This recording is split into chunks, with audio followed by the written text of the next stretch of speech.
J.P. Morgan Chase. He worked for Jamie Dimon. And Jamie Dimon said that it was amazing.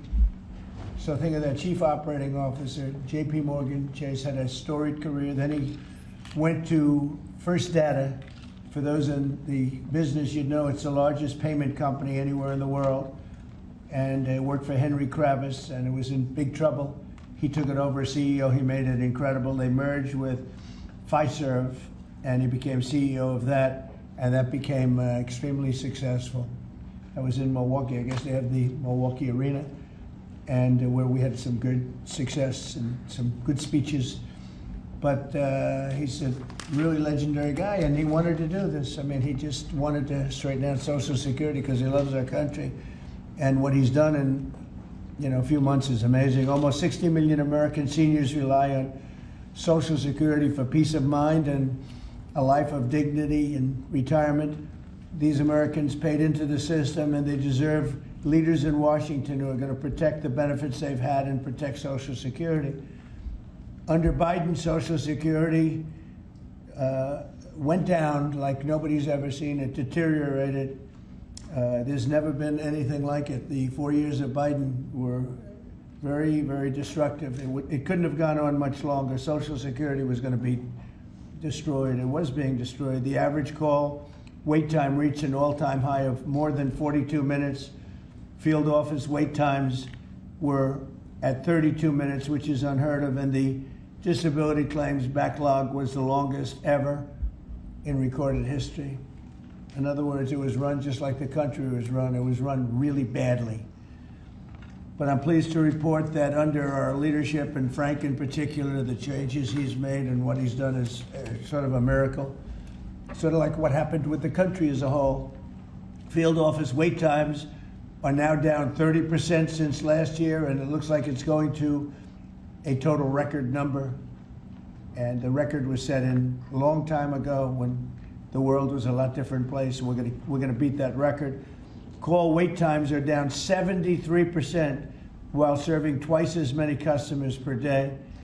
The disability claims backlog is down 26%, and seniors now have 24/7 online access to their accounts, which they never had before, whereas under Biden, the website was down 29 hours a week for maintenance purposes. It was essentially not open very much. They were always maintaining it, but they didn't know what the hell they were doing. They had a person running that had no idea what they were doing. Among my very first acts was to order all government employees to return to the office or be removed from the job, which means our Social Security offices are now open for full business hours 5 days a week. So unlike being shut down all the time, we're open at record levels also. We're making it really great for the people that want and demand Social Security, and they paid into the system. They deserve it. Last month, I signed one big, beautiful bill and allowed no tax on Social Security for our great seniors, okay? So how's that? Not bad, right? No tax on Social Security for our seniors. And to protect our benefits, we've already kicked nearly 275,000 illegal aliens off of the Social Security system. These are people, many of them have already left the country, and yet we were sending them checks all the time. And 275,000, and that number is now even larger than that, Frank. It's an unbelievable job. And what that's doing is making the system strong. It's making it strong. Biden never kicked anybody off. Everybody joined. And we're carrying out historic deportations to remove many more illegals committing Social Security fraud. It's the Social Security fraud that was taking place at levels that nobody's ever seen. We cleared 12.4 million names listed in the Social Security database over 120 years of age. Think of that. So we had 12.4 million names where they were over 120 years old. Is that right? That's a hell of a statement. I have a feeling, Dan, that's not really gonna, that really didn't happen, did it? So you have 12.4 million names listed in the Social Security database that were over 120 years of age, meaning you were breaking records, because I've never heard of anybody at 125. There were nearly 135,000 people listed who are over 160 years old, and in some cases getting payments. So somebody's getting those payments, and we're after that. We're also fighting the menace of inflation to make life more affordable for American seniors, and we've ended Biden's inflation nightmare. So we had the worst inflation in the history of our country, and now our inflation is down to a perfect number, a beautiful number, hardly any at all. And yet our country is taking in tens of billions of dollars and trillions of dollars, actually trillions of dollars in tariffs. And you know all about it. It's been amazing. They say, why are we taking in so much money? Last week they found $29 billion and they couldn't figure out where it came from. I said, check the tariff shelf. And they said, how did you know that's where it came from?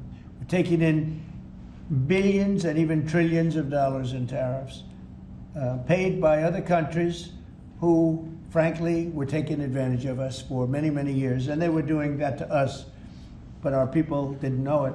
We didn't have smart business people. We've ended Biden's inflation nightmare and came in below expectations. And yet, again, this past month, we set records. Gasoline prices are way down, and really dramatically, as everybody knows. And energy prices have been going down, other than in certain states where you have Democrat-run states where they put windmills all over the place. Anytime you see a windmill, you'll say, well, they have bad energy costs, and it's happening in New Jersey. I saw that there's a revolution going on in New Jersey. They closed up a nuclear power plant, and they're raising electricity rates by 21, 22, and 28%, something like that. And you're going to have a new governor in New Jersey. I tell you what, you have a good man running in the Republican Party. He'll get him down. But what they've done is they've killed so many good sources of energy for very expensive windmills and lots of other things that don't work. 401ks and retirement accounts are soaring, and the stock market is setting record highs. Almost every day we're going record highs, and yet we're taking in hundreds of billions of dollars in tariffs. So it's turned out that Trump was right and they were wrong. A few smart people knew what was going to happen. A few of us were right. So we're going to keep the fighting going. We're going to make America's seniors every single day. We're going to fight for them. We're going to make them richer, better, stronger in so many different ways. But Social Security is like pretty much the one that we think about, and we love it, and we love what's happening with it. And it's going to be good for 90 years and beyond. Again, you were given only a short period of time. Social Security was supposed to be like down. Had they won the election, Social Security would have defaulted during Biden or Kamala's election, whoever they so chose. Two beauties. And now what I'd like to do is ask Frank to say a few words. Again, this is a man with a really storied past. He's one of the most successful anywhere in the world. What he did at J.P. Morgan Chase and what he did for Henry Kravis and all of the others are like legendary stories. And he just wanted to do this. He's making about a tiny fraction, I would say, a tiny fraction of what you used to make. But he didn't care. He wanted to do it. He made a lot of money. And he said, I want to run that system. I want to put it back on track. And he's got an unbelievable talent over there. It's like a different place. So, Frank, would you say a few words, please? Sure. Thank you. Is less than 1% tiny fraction, sir? Is that what it is? Less than one? That's a tiny That's fraction. an honor. It's an honor. It is an honor. And I'd like to start off by thanking the president for his tireless effort in running the country, in what he's done across the country, meeting every commitment. And, you know, I see it directly in the big, beautiful bill, the opportunity that it's brought to seniors. But his effort on every commitment, delivering against it, and delivering on world peace tirelessly. I'd like to also thank him for my opportunity. You know, he's teasing me, I'm teasing him about the economics of the job. But the reality is to serve 300 million Americans, which is what Social Security serves, is a tremendous honor. And him putting that faith in me and building what I believe, and I think I have a right to say it, is the best leadership team ever assembled in the White House and in the cabinet. So that's my great honor. So I come here and get the opportunity to serve the American public in a manner that I never imagined in my life. And what we found was the opportunity to fix a foundation. The reality is, people talk about 72 beneficiaries. I talk about over 300 million Americans with a social security number that we must protect through the system. And when you look at what we talk about in eliminating social security numbers that were live in the system, they could carry fraud through the whole system. So the first thing was root out fraud, waste, and abuse. But while doing it, the best way to be more efficient is provide more accurate payments and better service. And you heard the numbers. I think the most staggering number is that we had a website that was down 29 hours. This will be a digital-first agency, and we are building my SSA accounts. That's the digital account. And we have a bold goal of 200 million Americans to have a digital SSA account by the end of next year. It will happen. Just like we had a bold goal of single-digit wait time on the calls when they were at 40 minutes. And we did that. This is my 100th day. We did that within 90 days, right? Get the web up and running, bring technology to our field offices, use digital presence to answer and serve the American public. That's the job. When we do all that, then we'll really know the answer to if we have a hole, right? I was presented my second week on the job with $18 billion in errors by the Inspector General. It was public. In less than a month, we solved 9 billion of it. So that's the type of swift action we can take, right? You see the things like the big, beautiful bill for the seniors. You see better digital services. You see field office wait times down. If you make an appointment to have a field office visit, it now happens in 6 minutes. Unprecedented. We are serving more people and delivering more than was ever delivered before in a manner with the highest possible quality, and we've just begun. You should expect this to be a great digital-first agency. My commitment to make this happen is as deep as the President's commitment to make the world a great place. And you see the fabulous job happening here across America and what he's doing in the world. You should expect Social Security, just like the President. I thank him for making America great again. It's happening. Social Security will be great again. You have my commitment. Thank you, Mr. President. Thank you very much, Frank. I'm going to sign the new proclamation, please. Sir, this is a proclamation both commemorating the 90th anniversary of the Social Security Act, the signing of the Social Security Act, and also the incredible accomplishments of your administration fixing and promoting and safeguarding Social Security. And it also obviously mentions the fact that as part of the One Big Beautiful Bill, a vast majority of our senior citizens are no longer paying taxes on their Social Security benefits, as you promised in your campaign and as you delivered for the American people. That's a big factor, isn't it? Huh? Yes, sir. That's great. I think they're very happy about it, too. They're very happy about a lot of things. Good job, Frank. Thank you, sir. And Frank has brought with him some of the most talented people in business, and they were making a lot of money, but they made a lot of money. They had money they didn't have to make anymore, and they just want to do this. They want to have our country become strong and good, and that's what's happening. And we're doing that in a lot of locations, a lot of areas. You deal with some of the people that are commissioners, that are secretaries of state, secretaries of treasury and of commerce, people that were really, really successful people, and they gave all that up to make a very small amount of money. They don't even consider it a fraction. You say 1%, less than 1%. That's pretty good. That's a big pay cut.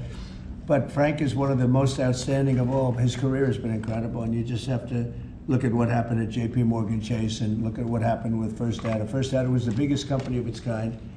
in the world, but it was not going to make it. He went in, and it became a tremendous success. And merged into another company, and he became the head of that company. Then he said, "Let me go save Social Security," because as big as that stuff is, it's small potatoes compared in terms of numbers, right? In terms of numbers, these are big numbers. Government numbers are big numbers. So I want to thank everybody for being here, but I'm really proud of you, Frank. And here's your proclamation, and let's take a look at what that looks like. Signed by the human hand. For a change. That's good, right? Do you have any questions for Frank?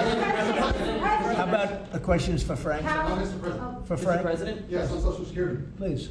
First and foremost, this was a major campaign promise that you had. 2023, it was one of the first Agenda 47s that you put out. It was titled, "We Must Protect Medicare Right. and Social Security." Why was this important for both of you to get done, and given the fact that it'll impact millions of lives?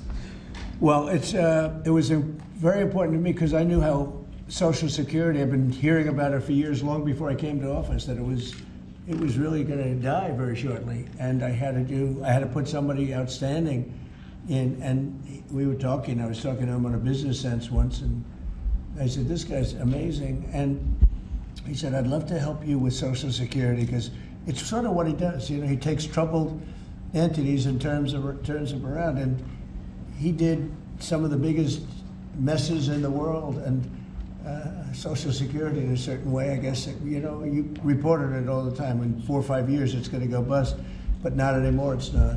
And he's got it turned around so well. The proclamation helps. All of the things we've done help. And he's finding such tremendous fraud where we have illegal aliens. We have people that don't even exist on Social Security now. They don't exist. And what it does, it makes it totally secure and powerful for the people that are on it and need it. And we're very proud of the job he's done, one of the best.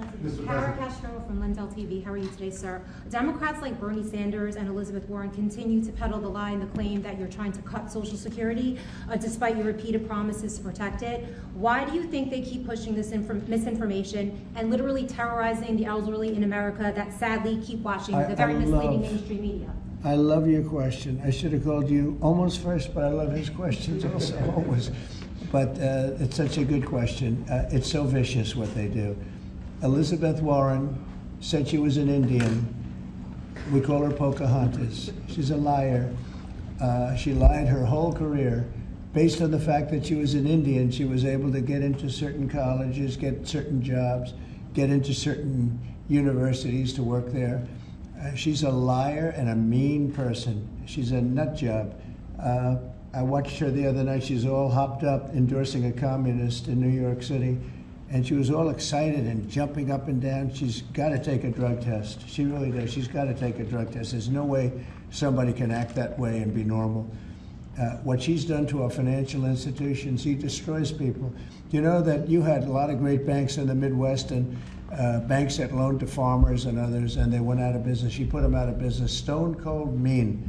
Banks that were open 150 years, family banks that supplied the farmers and manufacturers and others, and she put them out of business. She's a mean, horrible human being. Bernie Sanders is Bernie Sanders. I don't mind him so much. He's just a liberal guy, very liberal guy. He's a wacky guy.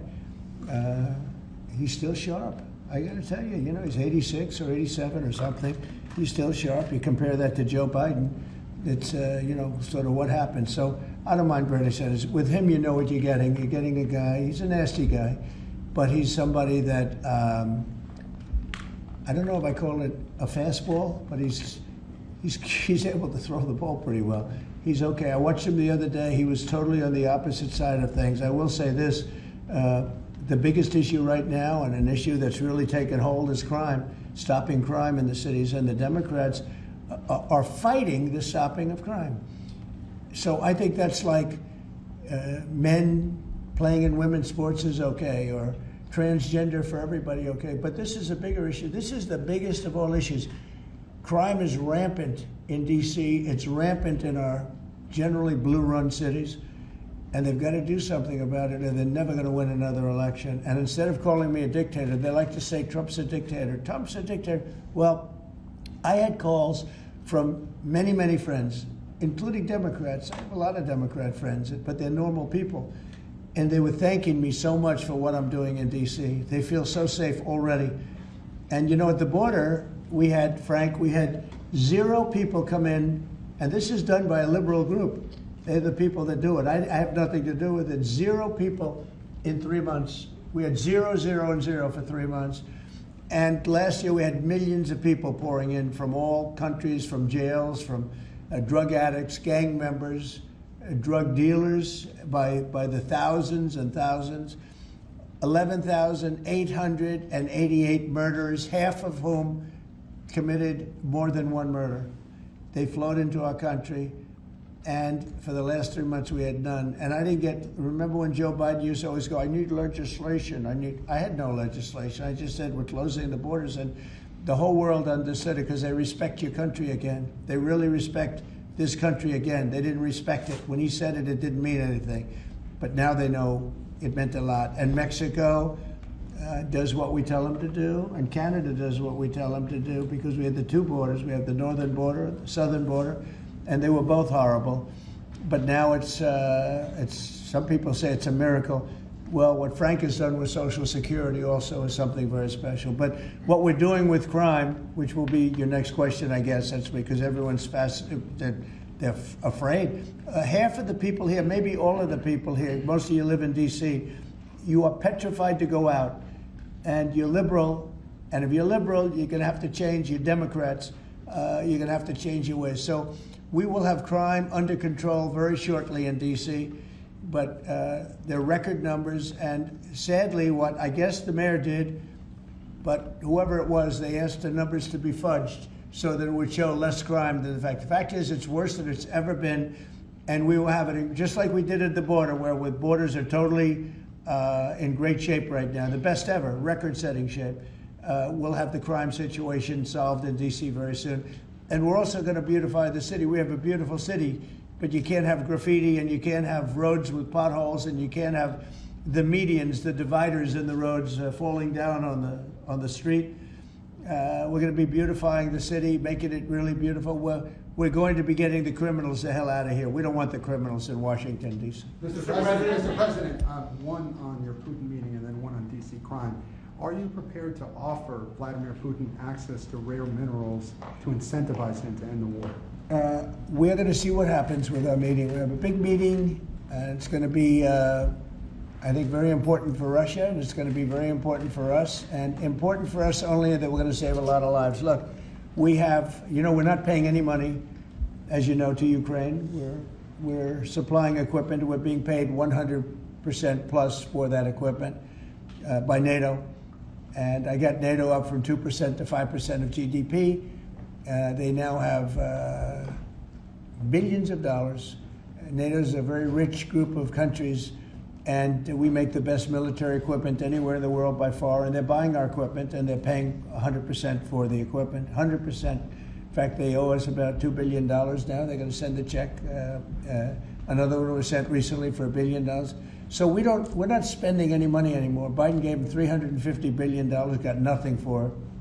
And if you look, and by the way, we also signed a rare earth deal where we get, years of rare earth to get our money back, the money we spent. But what I'm really doing this for is to save thousands of soldiers a week. You have Russian soldiers, you have Ukrainian soldiers, and then you'll have missiles dropped into various cities and towns in Ukraine. And they're losing last week they lost 7,251 people, mostly soldiers, Russian and Ukrainian soldiers.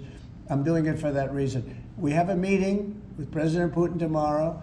I think it's going to be a good meeting, but the more important meeting will be the second meeting that we're having. We're going to have a meeting with President Putin, President Zelensky, myself, and maybe we'll bring some of the European leaders along, maybe not. I don't know that it's going to be very important. We're going to see what happens. And I think President Putin will make peace. I think President Zelensky will make peace. We'll see if they can get along. And if they can, it'll be great. I've solved 6 wars in the last 6 months, a little more than 6 months now, and I'm very proud of it. I thought the easiest one would be this one. It's actually the most difficult. We had one war raging, as you know, for 37 years. One in the Congo with Rwanda was raging for 31 years. We solved 6 of them, made peace, not just solved them, we made peace.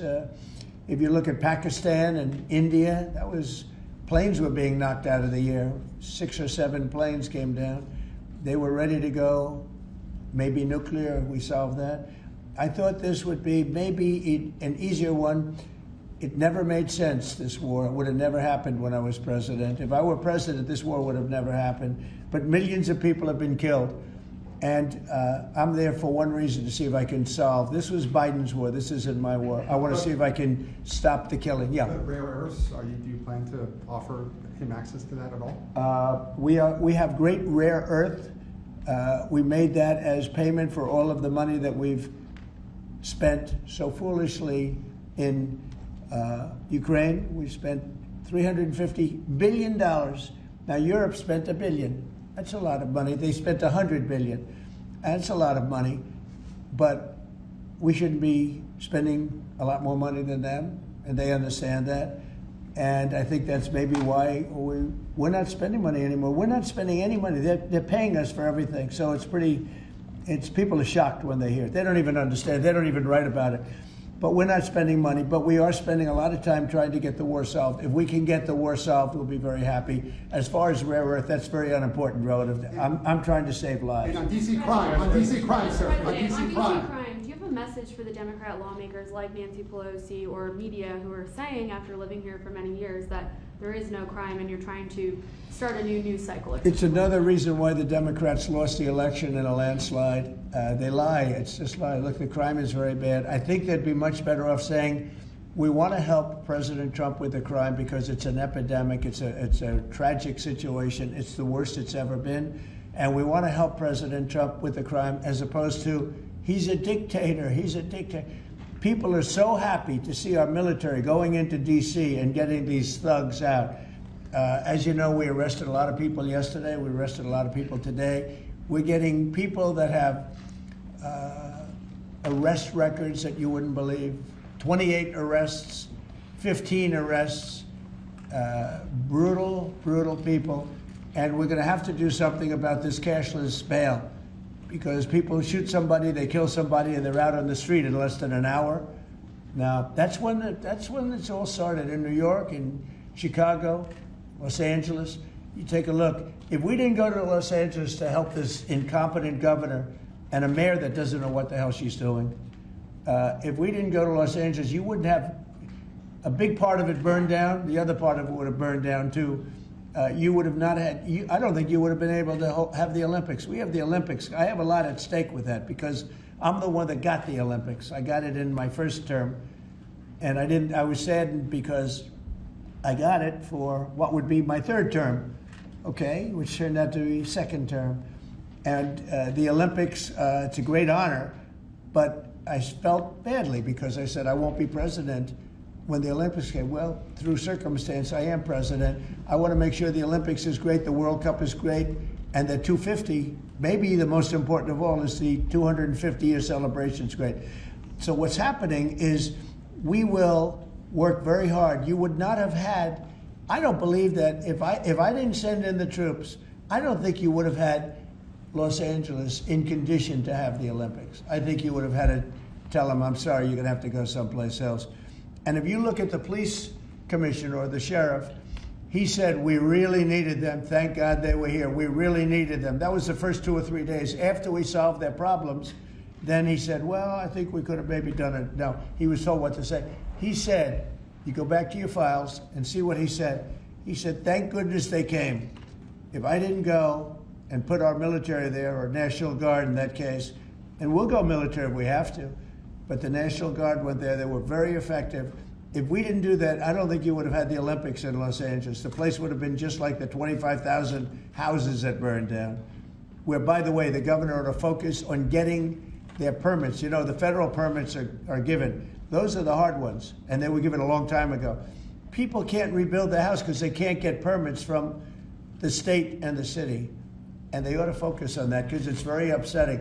I went there right after the fires. I walked the streets and I met a lot of great people that want to rebuild their homes. We took care of it from the federal standpoint.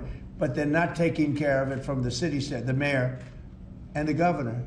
They're not getting their permits. They can't build their houses.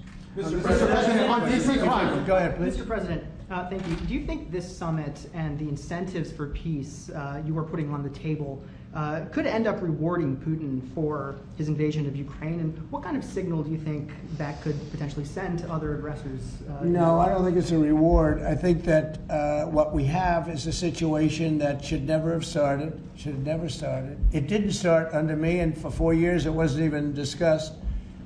And I could see it was going to happen after I left. I could see what was happening. Everything that we did was wrong. Everything that was done was wrong. Everybody's to blame. Putin's to blame. They're all to blame. This is a war that would have never happened.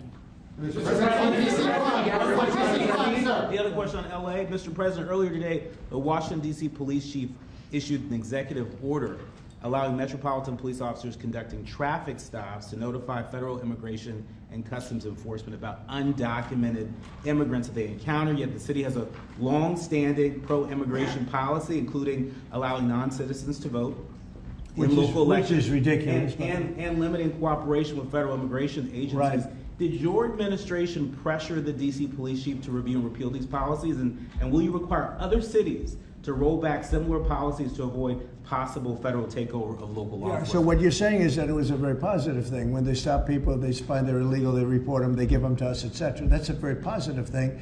I have heard that. It just happened. That's a great step. That's a great step if they're doing that. Yeah, I think that's going to happen all over the country. We want to stop crime. I think if the Democrats aren't strong on this issue, they won't be able to do it. I think this is a bigger issue than all of the other ridiculous things that they, like open borders. Well, open borders is bad. Open borders has caused a lot of this problem, allowing millions and millions. I think 24 million people were allowed to come into our country. Many of these people from prisons, from jails, from mental institutions. This was the Biden policy. And I don't believe it was him. He was never there before. It was the people that encircled this very beautiful desk, the Resolute desk. Radical left lunatics who were smart, but radical left. And I'm very happy to hear what you just said, because I've heard that. And Mr. President, on LA, if I may, the mother of a 15-year-old California boy who was briefly detained at gunpoint in a case of mistaken identity. The LAUSD superintendent says that surveillance video shows armed agents wearing police and border patrol insignia.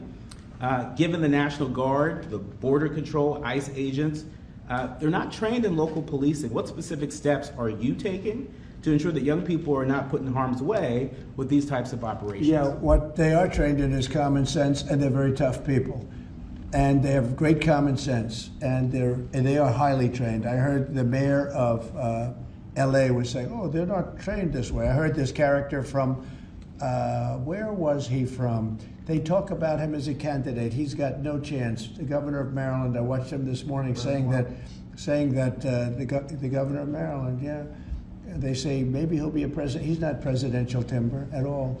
But I heard him today talking about how the National Guard or the military is not trained in police, but they're trained in common sense, and they're trained in not allowing people to burn down buildings and bomb buildings and shoot people and all of the things.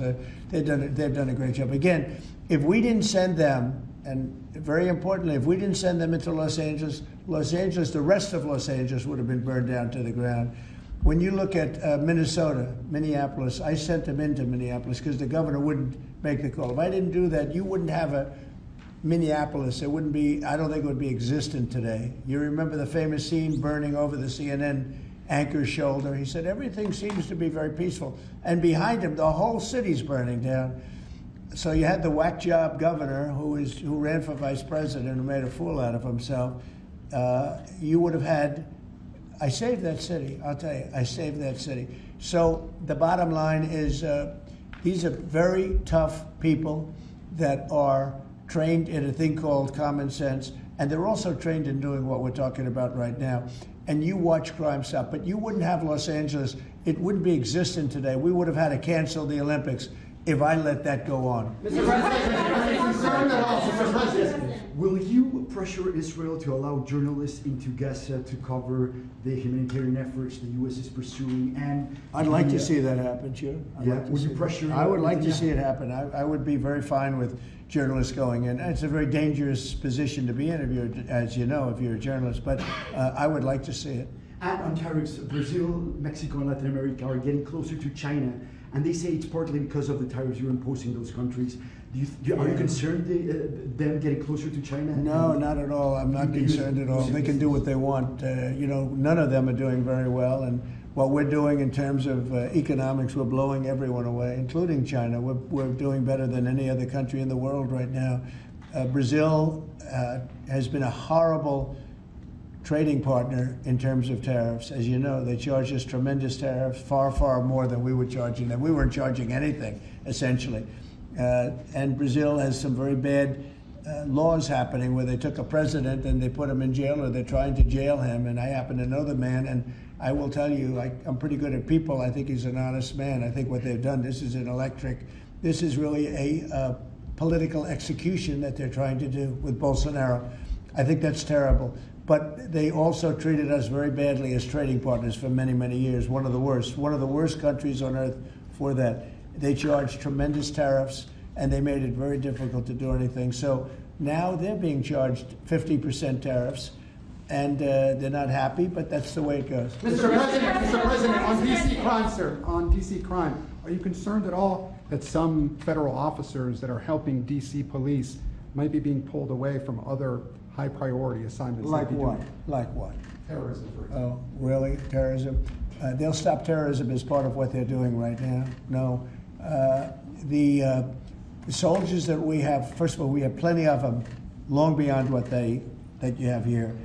We're just using a very small force. You know, in Washington, D.C., they have thousands of police. They have a lot of police, but the police weren't allowed to do their job. We have a lot of great ones, and you have some that weren't so good, to be honest, but they weren't allowed to do their job. But now they are allowed to do their job, and essentially it's only 2 days, but you look at the numbers already, they're dropping.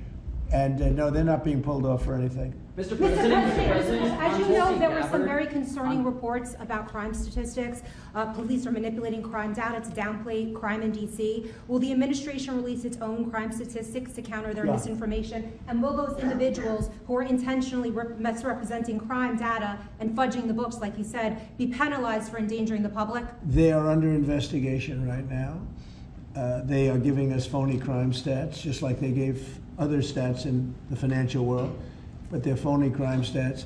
And Washington, D.C. is at its worst point, and it will soon be at its best point. You're going to have a very safe, you're going to have a crime-free city. I mean, I say that. You're going to have virtually a crime-free city. And these are strong men, but the criminals are strong men and women, but they're strong men. And these are people that don't play games. We're not playing games. These are criminals we're dealing with. And they treated people. They took one of the people that worked for us the other day. You saw the beating, the pounding, 10 against 1. And they pounded the hell out of him. He's lucky to be alive. He's barely, almost killed. And we're not going to have that happening, please. Mr. Tulsi Gabbard declassified more documents last night related to the Russiagate hoax. She's doing a great job, by the way. That was another fake story. I'm very happy with the job she's doing. That's right. They declassified some terrible documents talking about Democrats and what they did. Yeah. Radical left lunatics. It showed that then DNI James Clapper sent out emails to IC officials saying that it would be a team sport to push then the debunked 2017 ICA report, and that it might need them to compromise on their normal modalities.